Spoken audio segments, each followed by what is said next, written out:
Biden dan yang Anda saksikan saat ini di depan layar kaca Anda. Pemirsa, menurut informasi yang kami dapatkan, ini Presiden Amerika Serikat Joe Biden sudah tiba di Nusa Dua Bali dan akan langsung disambut oleh Presiden Republik Indonesia Joko Widodo. Sebelum kehadiran dari Presiden Amerika Serikat Joe Biden pada hari ini di Nusa Dua Bali, pertama kali ketika sudah tiba di Bali, Nusa Dua Bali pada Minggu malam, sudah ada pertemuan bilateral yang dilakukan oleh Presiden Republik Indonesia dengan Presiden Amerika Serikat Joe Biden. Bahkan kemarin keduanya, yaitu Presiden Amerika Serikat dan juga Presiden Republik Indonesia Joko Widodo, ini sempat saling lempar pujian. Presiden Joko Widodo ini mengapresiasi kemarin kehadiran dari Joe Biden di Nusa Dua Bali dalam perhelatan KTT G20. Kemudian Joe Biden pun juga mengapresiasi keberhasilan dari Presiden Republik Indonesia Joko Widodo sebagai tuan rumah dalam perhelatan G20 di Nusa Dua Bali. Bahkan kalau kita kemarin menyimak pertemuan bilateral antara keduanya, yaitu Joe Biden dengan Presiden Joko Widodo, Joe Biden sempat menyampaikan janji investasi dalam pertemuan bilateral kemarin.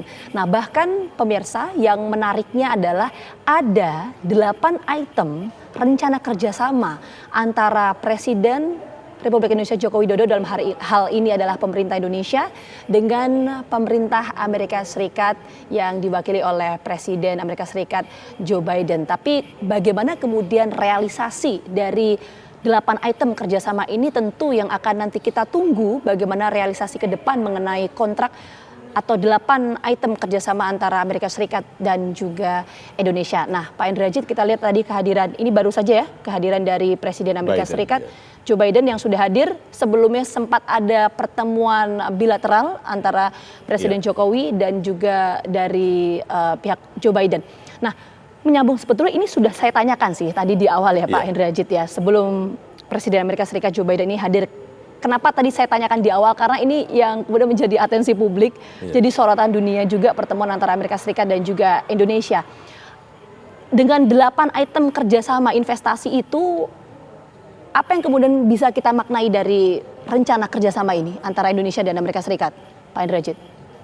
Iya, sebetulnya ini sudah bukan hal baru, karena dalam strategic partnership atau kemitraan strategis 2017, item-item ini banyak tercantum juga gitu.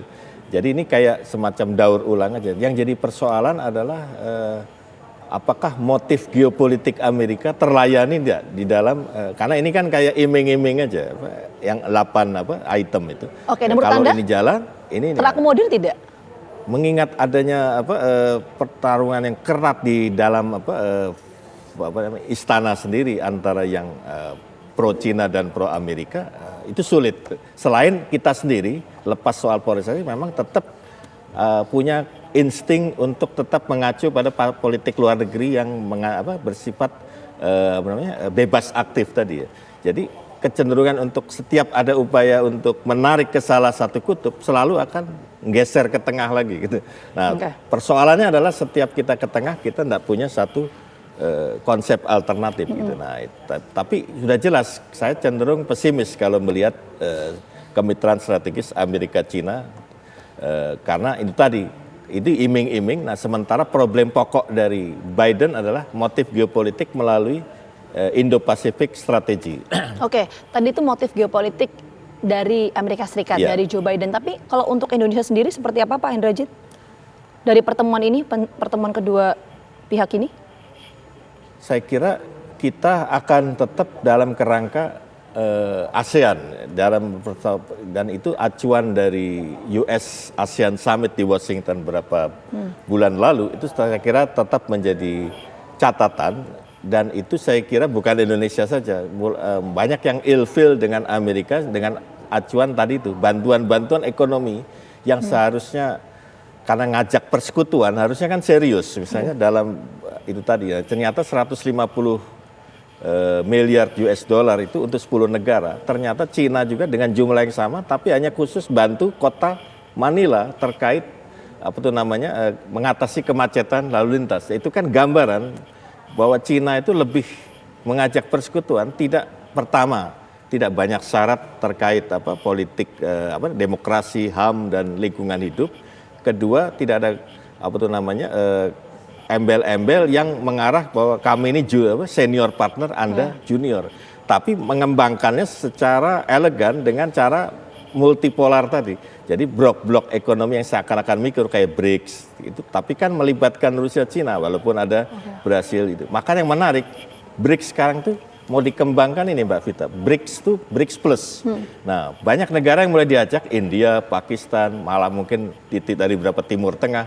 Nah, yang menarik, Indonesia juga sedang dipinang untuk masuk ke dalam BRICS Plus ini. Nah, itu kan menarik gitu.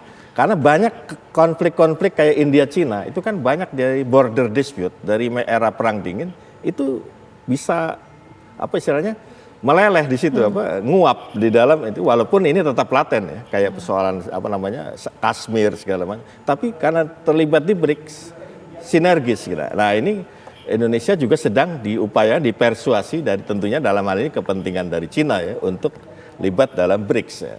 Tapi kalau kita punya skema non-blok yang jelas, saya kira tidak ada salahnya juga masuk ke BRICS itu untuk membuat perimbangan. Tapi intinya itu baru akan clear kalau memang kita sendiri bisa menjabarkan non-blok, bukan hanya sekedar aspek romantika atau retorika, tapi memang harus konkret. Kayak waktu dulu Asia Afrika 55 kan bikin tema anti kolonial, anti penjajahan. Otomatis secara alami kita memunculkan teman, tapi juga munculkan lawan misalnya gitu kan. Nah ini sekarang harus seperti itu juga. Nah, selama itu ini saya kira menjadi tantangan besar. Baik Pak Indrajit.